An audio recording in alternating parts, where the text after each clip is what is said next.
que maravilha, dia chuvoso e mesmo assim a igreja, diria assim, quase que cheia. Que bom que você veio participar. Fez um sacrifício a mais hoje, para poder estar aqui. Aí eu pergunto assim, o que te levou a tomar a decisão e vir aqui hoje? Com certeza você tem fé, você acredita em Jesus. Mas por que você acredita em Jesus? O que Ele te fez para você poder acreditar? O que Ele te fez para você poder acreditar nele e confiar nele? Eu sei que a resposta, viriam várias respostas de vocês, pelo que vocês já ouviram e viram e experimentaram. Mas no tempo de Jesus as coisas não eram tão simples assim. Como era possível acreditar em Jesus? Mesmo Ele fazendo os milagres que fez, mesmo Ele pregando com todo o poder que Ele tinha, com toda a unção que Ele tinha, como era possível acreditar nesse homem? Porque se olharmos, diria assim, do ponto de vista do mundo, ele foi um fracassado, um derrotado.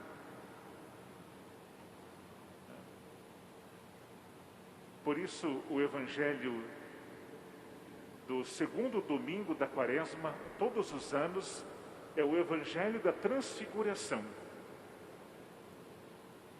Porque Lucas ele escreve justamente nesse contexto, onde as pessoas têm uma dificuldade enorme em acreditar em Jesus. Porque é impossível olhar para uma imagem desta e confiar numa pessoa, entre aspas, e segundo o mundo, confiar numa pessoa derrotada, um bandido. E na época quem morria na cruz era bandido, os piores.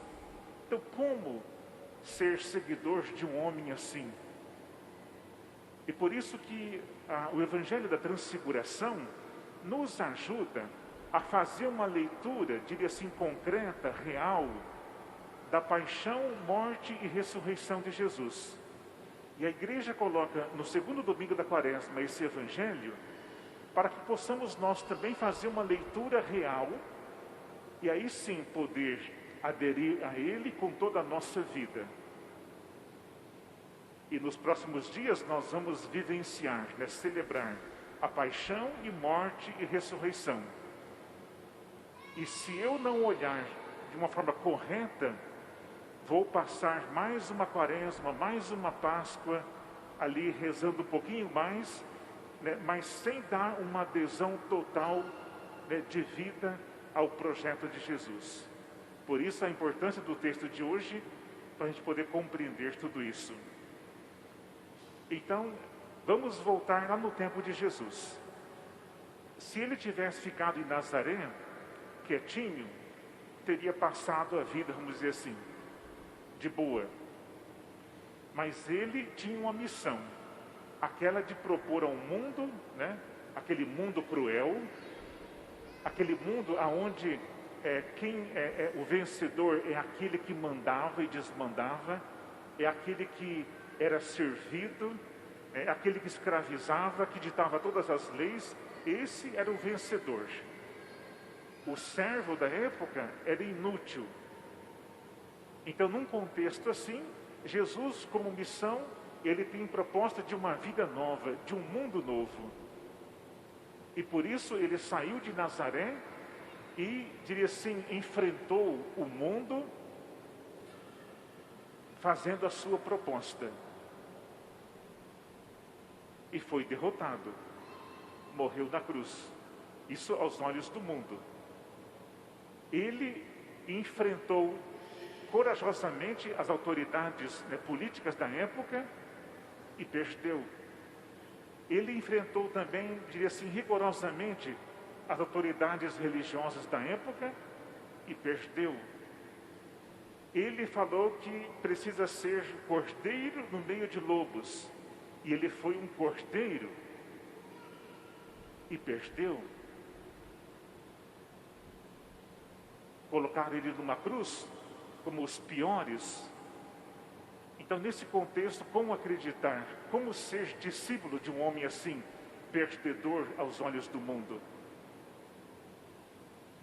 E sem falar que no começo do cristianismo, nos primeiros séculos, as pessoas tinham vergonha, também os cristãos, tinham vergonha da cruz. O símbolo, né, da cruz, o símbolo do cristão, a cruz, nos primeiros séculos, não eram assim bem aceito, vamos dizer assim. Não era bem aceito esse símbolo da cruz.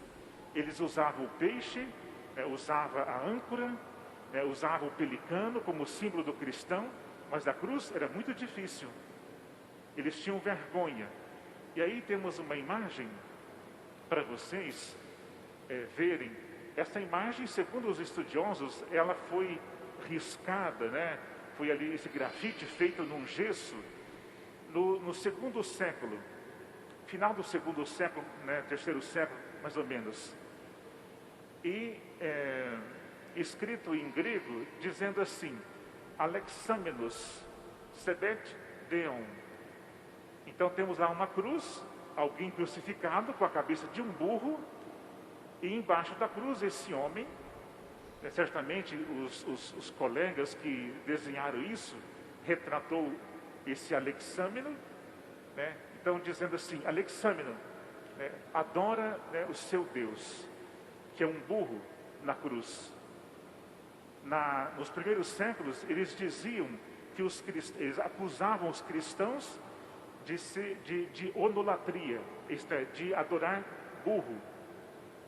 Então vejam o contexto pesado, difícil, né? Como vou propor para você seguir Jesus, aderir a Jesus numa cultura assim, onde a cruz era desprezada, ridicularizada. E aí então, né, para não prolongar muito, vamos para o texto, né, do Evangelho de hoje. Depois dessa introdução, o Evangelho de hoje é do capítulo 9 de Lucas e começa no versículo 28, 28b, que é a metade do versículo 28, dizendo assim: Jesus levou Pedro, João e Tiago para o monte para orar. Mas o que diz na primeira parte do versículo? Diz assim, que não aparece no texto de hoje, diz assim: uns 8 dias antes, aliás, uns 8 dias após dizer estas palavras, aí vem o texto de hoje: Jesus levou Pedro, Tiago, né, e João para rezar no monte. Uns 8 dias antes, após dizer estas palavras, Jesus leva eles para o monte. Mas que palavras são essas que Jesus depois levou eles para o monte? As palavras são estas: Jesus dizendo para todos que o Filho do Homem, chegando em Jerusalém, seria entregue nas mãos das autoridades, zombado, faria a sua paixão, né, a sua morte, e no terceiro dia ele ressuscitaria. Depois de falar claramente da sua paixão e morte e ressurreição, aí alguns dias depois, Jesus pega os discípulos e vai ao monte para rezar. Esta página do Evangelho de hoje, da Transfiguração, é uma página de catequese. É uma página de catequese. E com isso, Lucas está dizendo para o povo da época e para nós também: diante de um homem assim, desfigurado, é possível seguir um homem assim desfigurado? O que nos leva a aderir a ele com a nossa vida? Aí Lucas conta essa história para que possamos compreender que 3 dos discípulos subiram ao monte, né? Subiram ao monte para rezar. Monte aqui não é um lugar físico, é um lugar teológico, é o lugar do encontro com Deus. E na oração, olhando para o rosto desfigurado de Jesus, na oração, em Deus, eles viram a transfiguração, eles viram a glória, o poder de Deus. Assim como nós hoje, olhando para a cruz, para o crucificado, nós não vemos um derrotado, um fracassado.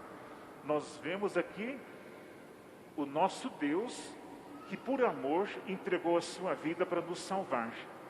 Um gesto de amor, de vitória, né? Um gesto de salvação para nós. Mas na época isso era difícil. Então Lucas mostra para a comunidade que mesmo nos dias de hoje para nós, se é difícil aderir a Jesus, mas é possível.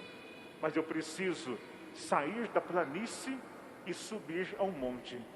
Sair da planície significa sair no meio de todo mundo, dessa mentalidade de todo mundo, dessa mentalidade mundana, onde quem manda, quem tem poder, né, é aquele que manda, aquele que é servido. Sair dessa mentalidade, né, ir para o encontro com Deus, e na oração eu consigo ver a glória de Deus. Na oração eu consigo entender que seguindo Jesus, sendo servo e dando também a vida, eu serei vitorioso. Não serei vitorioso aos olhos do mundo, mas serei vitorioso diante de Deus. Porque é na oração que eu compreendo a minha missão de servir. Por isso, o Evangelho de hoje é um convite a cada um de nós a subir ao monte, isto é, a entrar nesse espaço de Deus, a entrar em comunhão com Deus e fazer essa experiência do encontro com Jesus Cristo. É nessa experiência de oração, é olhando esse rosto desfigurado, coroado de espinho, cheio de cusparada, mas cheio de amor e de entrega por mim, que eu entendo o projeto de Deus, e aí sim, na oração, na fé, eu consigo dar também a minha adesão a esse projeto de amor, de entrega, de serviço. Então nós estamos nessa caminhada quaresmal. Eu quero celebrar bem a Páscoa.